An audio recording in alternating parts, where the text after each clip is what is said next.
Welcome to the Stakes Explained. Professor Song, thank you for being with me. Pleasure to be here. Please call me Sarah. Of course, of course. So, Sarah, to get started, I would really love to understand a little bit why you decided to go into immigration law and study this very complex field. So, I am an immigrant. I immigrated to the US when I was 6 from South Korea. And my dad had come to study theology in Chicago. And a year later, he got a green card. And he sponsored my mom, my brother, and me. And we moved to Kansas City, Missouri. And I always wondered why were we able to move? And how did my dad even get the idea to migrate? So I think those were always in the back of my mind. But also, intellectually, pedagogically, I think immigration touches on such important questions about the legitimacy of state power, the boundaries of justice, who belongs, citizenship, all of that. So I think it was something that was really calling to me.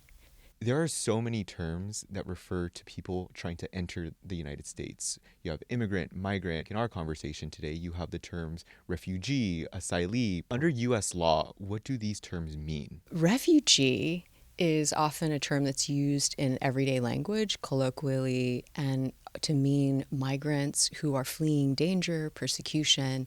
In the law, refugee has a very specific definition. And it's a definition that goes back in international law to the UN Convention on Refugees in the 1950s, and that was incorporated into American law in 1980 with the Refugee Act. And so the definition is a person who is outside of their country of origin. So they're no longer in their country of origin, and who is unable or unwilling to return to their country of origin because of a well-founded fear of persecution on the basis of race, religion, political affiliation, or membership in a social group. Asylum seeker, so similar, someone who is fleeing persecution, but the critical difference between an overseas refugee and an asylum seeker is an asylum seeker has set foot in the territory of the United States or has presented themselves at a port of entry, and they are seeking to undergo the asylum process to show that they have a well-founded fear of persecution. And so I think that's the key difference. What's the process for becoming a refugee? The process involves applying for asylum, undergoing interviews, and depending on the complexity of the case, especially for asylum seekers who arrive at a port of entry wanting to undergo the process, they may have to participate in legal proceedings. If the asylum officer who interviews them says, nope, you don't qualify, they can appeal. And they're supposed to have a hearing in front of an immigration judge, and the immigration judge makes the final determination. That process can take years. There are enormous backlogs, especially in the asylum seeker process. Can you give us a little bit about the history of refugee admission into the United States, their reception, and where many of these refugees to the United States are coming from? So the history of refugee admissions in the U.S. have been marked by periods of large resettlement and admissions, and also by periods of strict limits. So just to give you some examples, after World War II and during the Cold War, the U.S. admitted large numbers of refugees from Europe. So, for example, the Displaced Persons Act of 1948 allowed for the admission of over 350,000 refugees from Europe. During the Cold War, the U.S. admitted refugees fleeing communist regimes, so this is the Cold War, not only from Europe, but also from Cuba and from Southeast Asia. And so some of the factors influencing where refugees are coming from are where are their international conflicts, because refugee crises are often the result of war and conflict. In 2023, the top countries of origin for refugees who were admitted to the United States were the Democratic Republic of Congo, Syria, and Afghanistan. Currently, we have President Donald Trump, who is challenging these refugee admission norms and practices. Can you tell me why it is that even though it's written into law, the president is able to challenge these refugee admission practices? In the area of refugee and asylum law, the president has considerable discretionary power. Under the 1980 Refugee Act, the president has the power to set the annual number of refugees that can be admitted. They can also establish ceilings for refugee admissions from different parts of the world. The president can also suspend refugee admissions altogether, and that's what the executive order that President Trump signed in February does. And it can go either way. A president can reduce or entirely suspend refugee admissions in a particular year, or they can increase. And so, for example, I'll give you some numbers. In 2008, President Obama raised the annual cap to 80,000 refugees per year.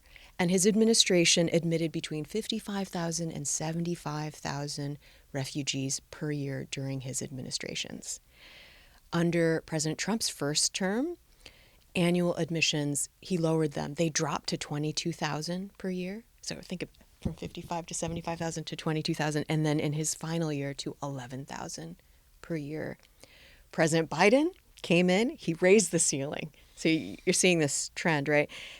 To higher than what it was under Obama. He raised it to 125,000 per year, but it took time to ramp back up. So in President Biden's first year, only about 11,000 refugees were admitted. But by the end of President Biden's term, the number of refugees admitted was about 100,000. Well, speaking of presidential power, the Trump administration under the first 100 days signed the reevaluating and redefining the refugee admissions program. But alongside that, they also signed an executive order designating Afrikaners as an oppressed group of people that have refugee status.